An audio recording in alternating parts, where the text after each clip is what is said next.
अब देखो बेटा, इस चीज़ को हमेशा याद रखना कि फ्री रेडिकल रिएक्शन है तो उसमें क्या होगी, सनलाइट तो होगी ही होगी, ठीक है। जैसे CH4 प्लस Cl2, अब हम यहाँ पे क्या कर देंगे, सनलाइट, ठीक है। CH3, इसको हम ऐसे भी तो लिख सकते हैं,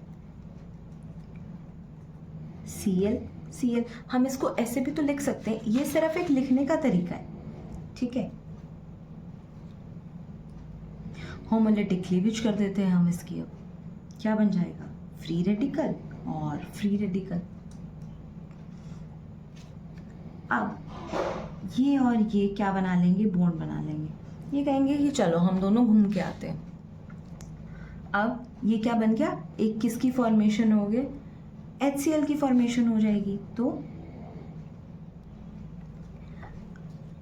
और ये क्या बन गया हमारे पास, CH3Cl, एक H के साथ बन गया, और ये यहाँ के साथ क्या बन गया, ये क्लोरोमीथेन, क्लोरोमीथेन, ठीक है। ये थी हमारी free radical substitution reaction. Free radical mechanism, free radical substitution reaction में क्या होगा बेटा कि भाई क्या सब्स्टिट्यूट कर दिया जाएगा, निकाल दिया जाएगा किसको, एक फ्री रेडिकल के थ्रू, और क्या बनेगा, एक नया प्रोडक्ट हमारे पास बनेगा। But the thing that is important कि ये हमेशा किसमें, सनलाइट में हमेशा रहती है, हमेशा क्या होगी, सनलाइट इसमें प्रेजेंट होगी।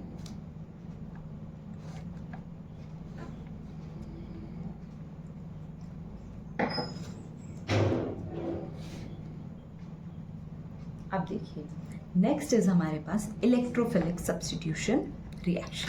Next is electrophilic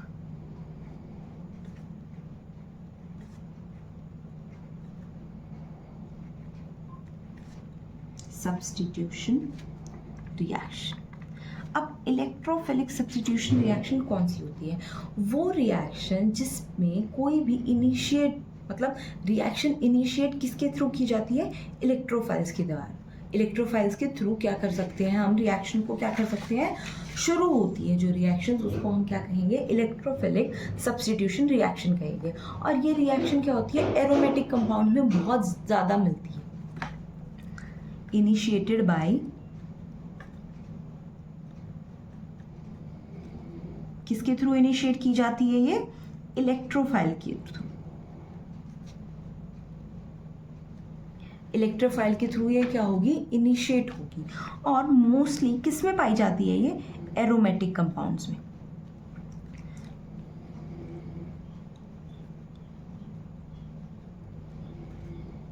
aromatic compounds में ये सबसे ज़्यादा मिलती है, ठीक है। अब देखिए, इसको भी हम एक एग्जाम्पल के थ्रू समझते हैं, ठीक है। सबसे पहले हम एक एग्जाम्पल देखते हैं।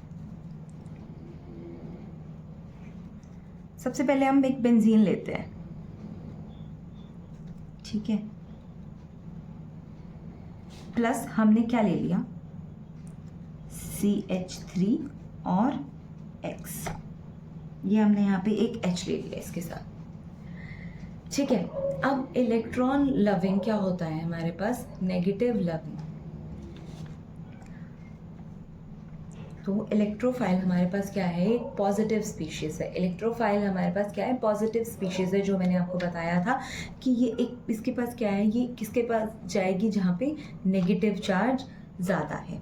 तो ये क्या हो जाएगी, ये इसके पास जाएगी, ये क्या बन जाएगा, CH पॉजिटिव, और ये यहाँ पे क्या बनेगा, X negative. This will act as electrophile, this will act as electrophile.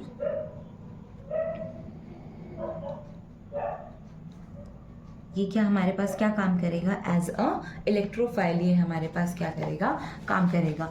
अब यहाँ से सब्स्टिट्यूशन होगी इस H की, ये H जाएगा X के साथ, और यहाँ पे कौन इसकी जगह ले लेगा, इसको कौन सब्स्टिट्यूट कर देगा, CH3, इसको क्या कर देगा, हमको CH3 हमको यहाँ पे क्या मिलेगा कि ये इसको सब्स्टिट्यूट कर देगा।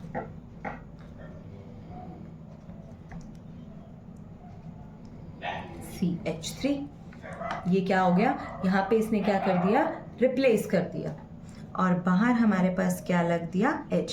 तो बेसिकली ये इलेक्ट्रोफिलिक सब्स्टिट्यूशन रिएक्शन क्या है, सब्स्टिट्यूशन किसने कराया, एक इलेक्ट्रोफाइल ने क्या कराया, हमको सब्स्टिट्यूशन कराया। तो ये क्या है, इलेक्ट्रोफिलिक सब्स्टिट्यूशन रिएक्शन, तभी इसको क्या कहा जाता है, इलेक्ट्रोफिलिक सब्स्टिट्यूशन रिएक्शन इसको कहा जाता है। अब इसको क्या कहा जाता है, इसका नाम क्या है जो बना है, मिथाइल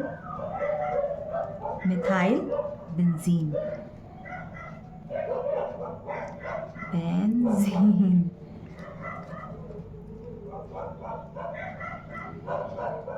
अब इलेक्ट्रोफिलिक रिएक्शन हमारे पास कौन सी रिएक्शन होती है, जो इनिशिएट किससे की जाती है, इलेक्ट्रोफाइल से क्या होती है, इनिशिएट होती है, शुरू होती है, कोई दिक्कत की बात नहीं है यहाँ पे। और मोस्टली ये किसका कैरेक्टरिस्टिक है, ये हमारे पास किसका, ये हमारे पास किसका मेन कैरेक्टरिस्टिक्स किसकी होती है, एरोमेटिक कंपाउंड की ये क्या होती है, मेन कैरेक्टरिस्टिक्स होती है हमारे पास।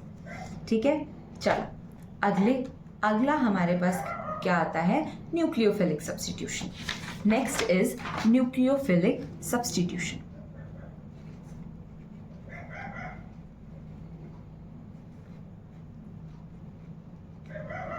हमने पीछे क्या पढ़ा था, हमने न्यूक्लियोफिलिक एडिशन, अब हम पढ़े हैं न्यूक्लियोफिलिक सब्स्टिट्यूशन रिएक्शन। अब न्यूक्लियोफिलिक सब्स्टिट्यूशन रिएक्शन क्या होती है, जैसे कि हमने इलेक्ट्रोफाइल सब्स्टिट्यूशन रिएक्शन पढ़ी, जिनमें क्या होता है, इनिशिएट क्या होती है रिएक्शन किससे, इलेक्ट्रोफाइल के थ्रू। ऐसे ही ये वो रिएक्शन है जो शुरू होती है किसके अटैक से, न्यूक्लियोफाइल के अटैक से। दे begins with the attack of nucleophile. Nucleophile की अटैक से क्या होती है, शुरू होती है, तभी इनको क्या कहा जाता है, न्यूक्लियोफिलिक सब्स्टिट्यूशन रिएक्शन। ये यूजुअली लिखी जाती है बेटा SN के फॉर्म में, और SN substitution, N is nucleophile. तो सब्स्टिट्यूशन,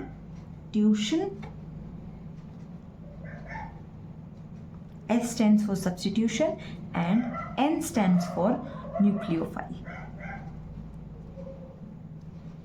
ठीक है, अब ये भी SN रिएक्शन भी हमारे पास क्या होती है, दो तरह की होती है आगे,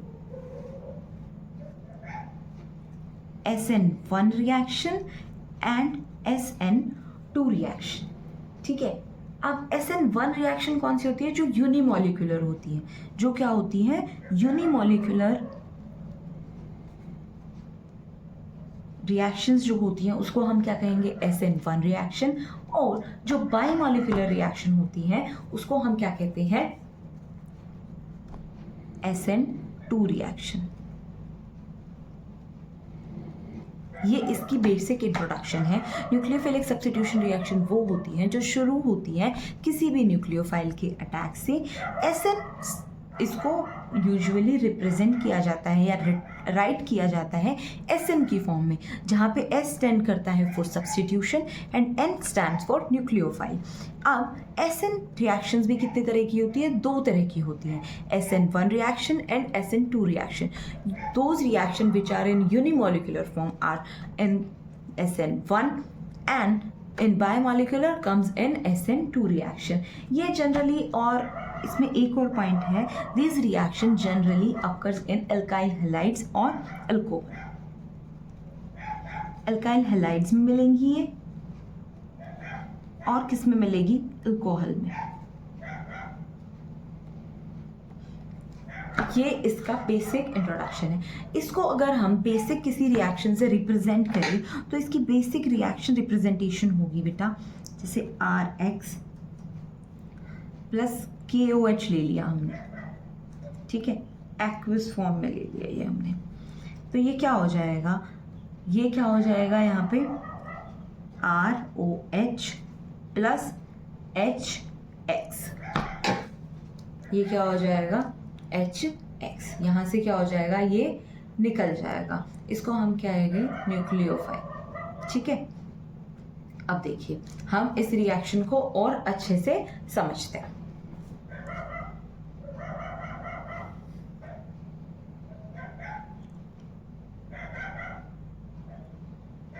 अब हमने कोई भी सबस्ट्रेट ले लिया है, CH3 मान लीजिए, CH2, और हमने ले लिया है यहाँ पे Cl। ये हमारा क्या है, हमारे पास यहाँ पे सबस्ट्रेट है, प्लस KOH एक्वस में ले लिया। सबसे पहले क्या टूटेगा इसमें, ये टूटेगा, सबसे पहले टूटेगा ये। अब मान लीजिए हमने OH की जगह हम साइनाइड ले लेते हैं, ठीक है। अब ये कैसे टूटेगा, K पॉजिटिव और ये क्या बनेगा, Cn नेगेटिव। मैंने क्या बताया, सबसे पहले आपको ब्रेक डाउन होगा ये, तो फिर ये कैसे बनेगा, दिस एंड दिस। अब इस पे पॉजिटिव चार्ज है, ये नेगेटिव चार्ज है। नेगेटिव चार्ज कौन सा होता है, जिसके न्यूक्लियोफाइल कौन सा होता है, जिसके पास नेगेटिव चार्ज होता है। तो हमारा न्यूक्लियोफाइल यहाँ पे क्या है, Cn। हमें क्या मिल गया, Cn मिल गया।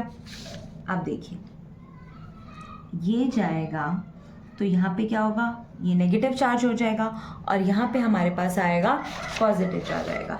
तो फिर क्या हो गया, ये इसको क्या करेगा, डिस्प्लेस करेगा, और ये इसके साथ क्या करेगा, रिएक्शन में आ जाएगा। तो हमारा प्रोडक्ट क्या बन जाएगा, CH3, CH2 और Cn। अब हमारे न्यूक्लियोफाइल ने किसको सब्स्टिट्यूट कर दिया, क्लोरीन को क्या कर दिया, सब्स्टिट्यूट कर दिया, और KCl एज KCl वो बाहर आ गया। अब एक हमारे न्यूक्लियोफाइल ने एक एटम या ग्रुप ऑफ एटम को क्या कर दिया, रिप्लेस कर दिया, सब्स्टिट्यूट कर दिया, उसका सब्स्टिट्यूशन कर दिया। तो इसको हम क्या कहेगा, न्यूक्लियोफिलिक सब्स्टिट्यूशन रिएक्शन, ठीक है। अब देखिए, आप बोलेंगे कि मैम आपने ये बता दिया कि ये इसका मैकेनिज्म क्या होगा। ये बेटा आपको आगे 12th में जाके पता चलेगा कि इसका रिएक्शन क्या होगा, बट ये इम्पॉर्टेंट बहुत है। अब यहाँ पे हमारा सब्स्टिट्यूशन रिएक्शंस का क्या होता है, टॉपिक हमारे पास खत्म होता है। सब्स्टिट्यूशन रिएक्शन क्या होती है, जिसमें कोई भी एटम या ग्रुप ऑफ एटम रिप्लेस कर deता है किसी और एटम या ग्रुप ऑफ एटम को विदाउट डिस्टर्बिंग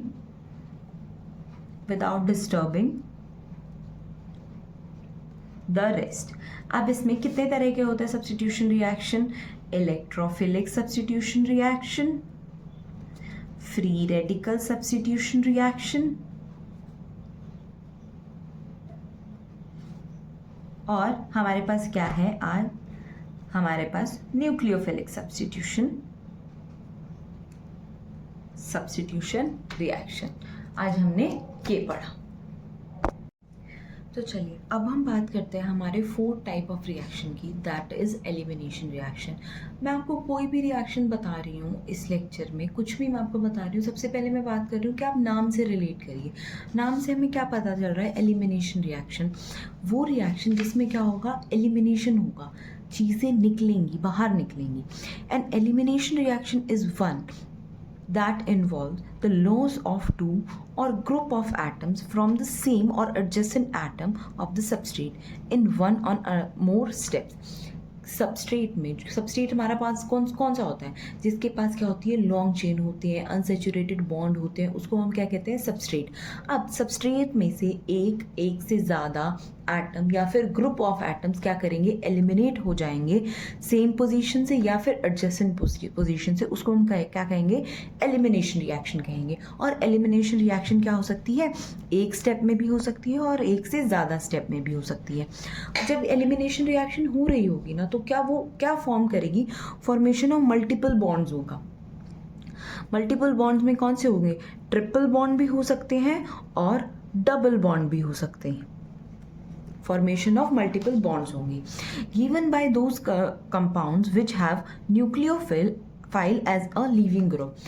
elimination reaction उन कंपाउंड के द्वारा दी जाती है जिनमें क्या होती है, न्यूक्लियोफाइल होते हैं एज अ लिविंग ग्रुप। अब न्यूक्लियोफाइल किस में हो सकते हैं, लिविंग ग्रुप। इनके कुछ एग्जांपल्स हो सकते हैं, जैसे OH नेगेटिव, या फिर और कौन सा एग्जाम्पल हो सकता है हमारे पास, S पॉजिटिव, और इस पे कोई भी ग्रुप्स लग गए। ये हमारे पास कुछ एग्जाम्पल्स हैं, कुछ ऐसे कंपाउंड्स हैं जो जिनमें क्या है, nucleophile as a leaving group काम करते हैं। अब देखिए, जैसे हमारे पास कोई भी एक कंपाउंड है A और B का, इसमें एलिमिनेशन रिएक्शन हो रही है। A में से भी कुछ चीज़ें बाहर जाएंगी और B में से भी कुछ चीज़ें बाहर जाएंगी, कुछ ना कुछ दोनों से निकलेगा। इन फॉर्मेशन क्या होगा, डबल बॉन्ड या फिर मल्टीपल बॉन्ड की क्या होगी, फॉर्मेशन होगी। इसको ही हम क्या कहते हैं, इन सिंपल वर्ड्स इसको ही हम क्या कहते हैं, एलिमिनेशन रिएक्शन। अब एलिमिनेशन रिएक्शन में क्या होता है, मोस्टली क्या होता है, जनरली क्या होगा, 2 सिग्मा बॉन्ड टूटेंगे और एक पाई बॉन्ड की क्या होगी, फॉर्मेशन होगी। Loss of 2 sigma bond and gain of 1 pi bond। ये क्या है, जनरली मोस्टली ऐसा ही होता है कि भाई दो सिग्मा बॉन्ड टूट जाएंगे और एक पाई बॉन्ड टूट जाए और एक पाई बॉन्ड हमें मिलेगा। जो इसका प्रोडक्ट होता है ना ऑफ एलिमिनेशन रिएक्शन का, वो लेस स्टेबल होता है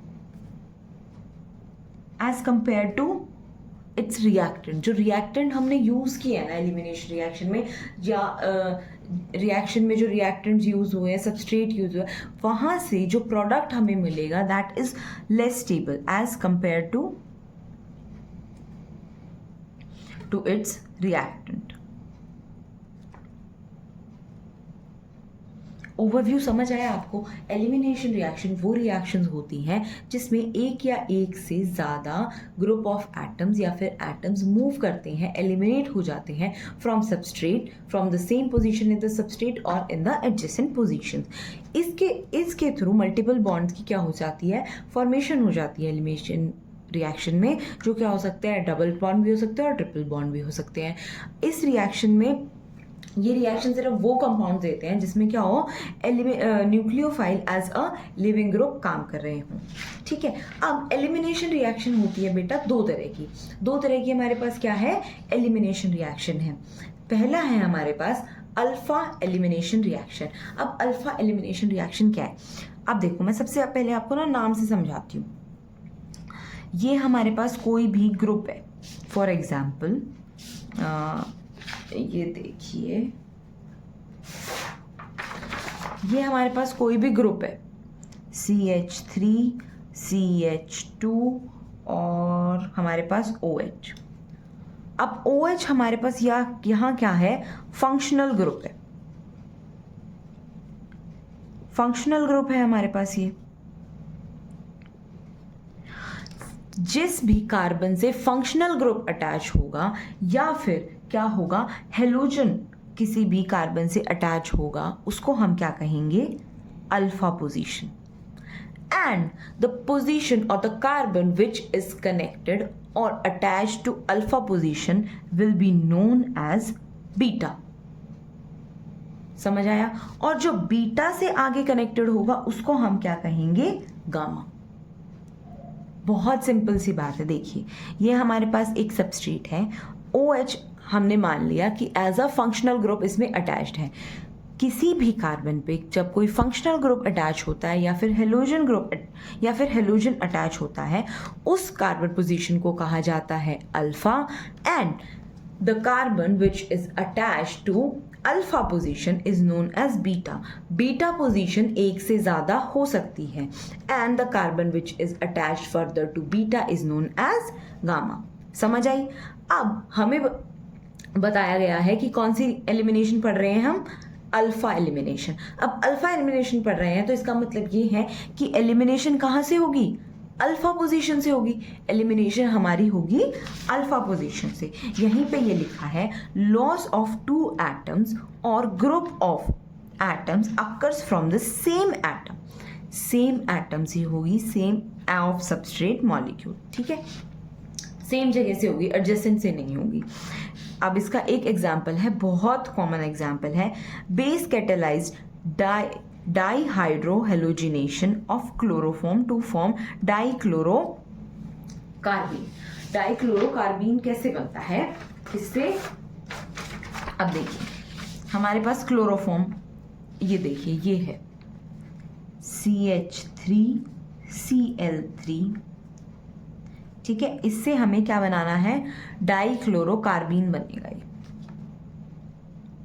सबसे पहले ना अब इसको हम एक्सपैंड कर लेते हैं। कैसे लिखेंगे हम इसको? Cl Cl Cl और H। ये हमारे पास क्या हो गया? ये हमारे पास क्लोरोफॉर्म आ गया। यहाँ पे हेलोजन या फिर फंक्शनल ग्रुप अटैच है, तो ये पोजीशन हमारी क्या होगी? अल्फा पोजीशन होगी। ये पोजीशन हमारी क्या होगी? अल्फा पोजीशन होगी। और एलिमिनेशन कहाँ से होगा? अल्फा पोजीशन से ही होगा। अब देखो यहाँ से ये क्या होगा? H लीव करेगा।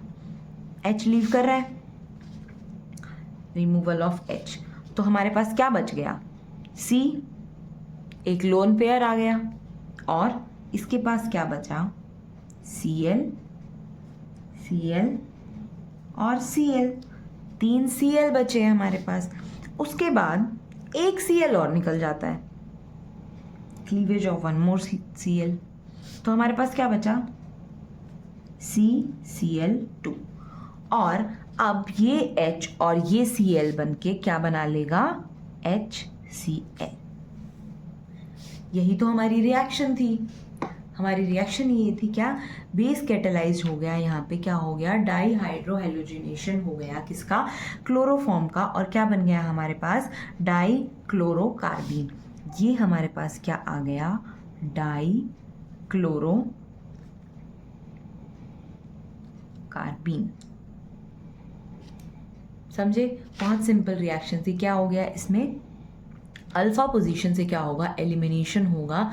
और क्या होगा? सेम पोजीशन से होगा सबस्ट्रेट के। ये हमने क्लोरोफॉर्म ले लिया था। यहाँ से क्या हो गया? सबसे पहले H जनरेट हुआ, और उसके बाद क्या हुआ? हमारे पास ये बचा। उसके बाद एक और Cl निकला, तो हमारे पास क्या बचा? डाईक्लोरोकार्बीन प्लस क्या मिला हमें? HCl मिला। ये हमारी क्या थी? अल्फा एलिमिनेशन रिएक्शन थी। अब सेकेंड एलिमिनेशन रिएक्शन इसमें आती है बीटा एलिमिनेशन रिएक्शन। जैसे मैं आपको हर बार बोलती हूँ कि आप नाम से रिलेट किया कीजिए। बीटा एलिमिनेशन मैंने आपको क्या बताया था? पोजीशंस बताई थी। तो क्या होगा? एलिमिनेशन कहाँ से होगा? बीटा पोजीशन से होगा। द लॉस ऑफ एटम्स और group of atoms occurs from the adjacent atoms of the substrate molecule। adjacent मतलब बीटा पोजीशन से हो रहा है, ठीक है। अब हम इसका एक एग्जाम्पल देखते हैं। सबसे पहले आपको पोजीशन डिफाइन करनी आनी चाहिए, और ये मोस्टली ना किस में होता है? अल्कोहल्स में होता है। अब इसका एग्जाम्पल देखिए, मैं आपको एग्जाम्पल से समझाती हूँ। ये हमारे पास एक सबस्ट्रेट है हमारा, CH3 CH2 और OH। हमने क्या लगा दिया? अल्कोहल लगा दिया। ऐसे लगा तो इसमें भी हुआ है। ये आपको मैं आपको ये समझाऊंगी ना, आपको इसका मैकेनिज्म अपने आप समझ आ जाएगा। अब देखिए ये हमारा यहाँ पे क्या है? फंक्शनल ग्रुप है, ठीक है। फंक्शनल ग्रुप जिससे अटैच होता है उसको हम क्या कहते हैं? Alpha position. और अल्फा पोजीशन से जो अटैच होगा उसको हम क्या कहेंगे? Beta position. अब देखो एक H तो बीटा पोजीशन से जाएगा ही जाएगा, क्योंकि रिएक्शन का नाम ही वही है। तो क्या हो जाएगा? यहाँ से OH निकल जाएगा अल्फा पोजीशन से, और बीटा पोजीशन से क्या जाएगा हमारा? H। तो ये बचा H2 और CH2 प्लस H2O बाहर आ गया। H2O बाहर आ गया, पर ये तो अभी इसकी वैलेंसी पूरी नहीं है ना। सो ये हमारे पास क्या हुआ? ये क्या हमारे पास क्या हुआ? बीटा एलिमिनेशन हुआ। एक और एग्जाम्पल देखते हैं। अब देखिए कोई और ग्रुप ले लेते हैं हम, CH3 CH2 CH2 और OH। अब इसमें आप बताइए ये क्या है? हमारे पास फंक्शनल ग्रुप है, तो ये पोजीशन कौन सी हो गई? अल्फा। ये कौन सी हो गई? बीटा। और ये हो गई गामा। गामा का तो हमें कोई काम ही नहीं है, क्योंकि एलिमिनेशन कहाँ से हो रही है? बीटा से हो रही है। तो फिर ये क्या आ जाएगा? CH3 CH और CH2 और क्या बाहर आ जाएगा, H2O वाटर मॉलिक्यूल बाहर आ जाएगा। इसकी वैलेंसी पूरी करने के लिए अब हम ये देखिए, और ये हमारे पास इन्होंने यहाँ पे डबल बॉन्ड फॉर्मेशन करके ये यहाँ पे क्या बन गया, प्रोपीन। ये यहाँ पे फॉर्मेशन ऑफ प्रोपीन हो गई, समझे। अब एक और टर्म है बेटा इसमें,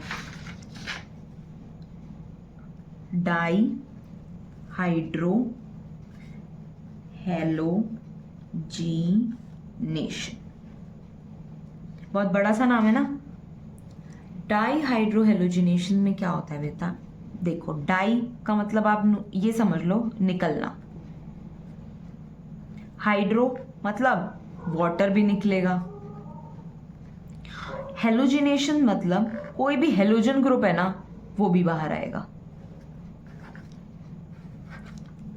डिवाइड कर लिया हमने इसको। अब देखिए इसका जो इसमें जो यूज होता है क्या, KOH, और वो भी कौन सा, अल्कोहलिक।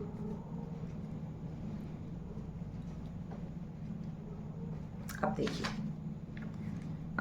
हमने कोई भी सबस्ट्रेट ले लिया, मान लो CH3, CH2, CH2 और Cl ले लिया प्लस KOH, अल्कोहलिक। अब क्या होगा बेटा, Cl और KCl निकल जाएगा, सबसे पहले टूटेगा।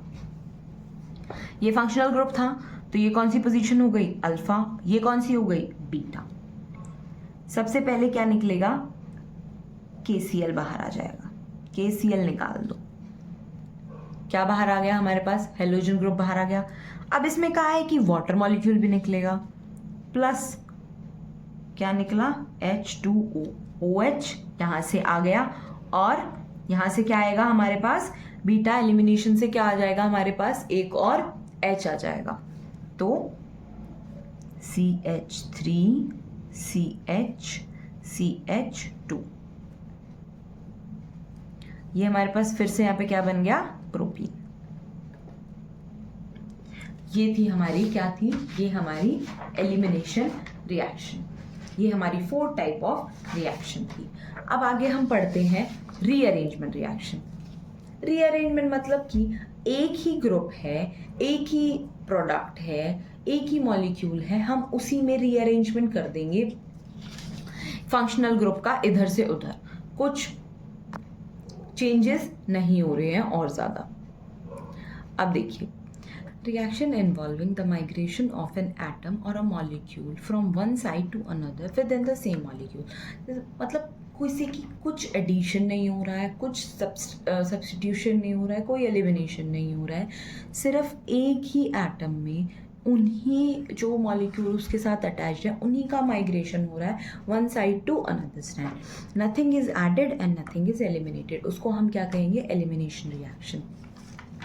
इसका एक बहुत बहुत बहुत कॉमन एग्जाम्पल है 1 ब्रोमो ब्यूटेन कन्वर्ट हो जाता है, मतलब रीअरेंजमेंट होता है इसका,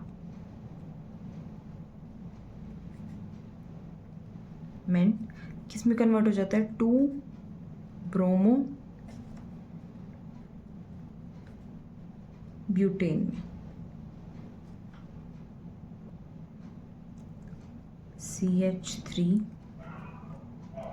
CH2 CH2 CH2 और Br। यहाँ पे ये फिलहाल अटैच्ड है first position. Anhydrous AlCl3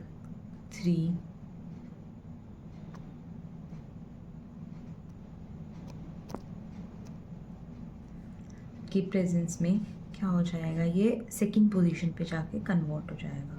CH3 CH2 CH Br और CH3। अब ये किस पे है, सेकंड पोजीशन पे क्या है हमारे पास, ये अटैच्ड है।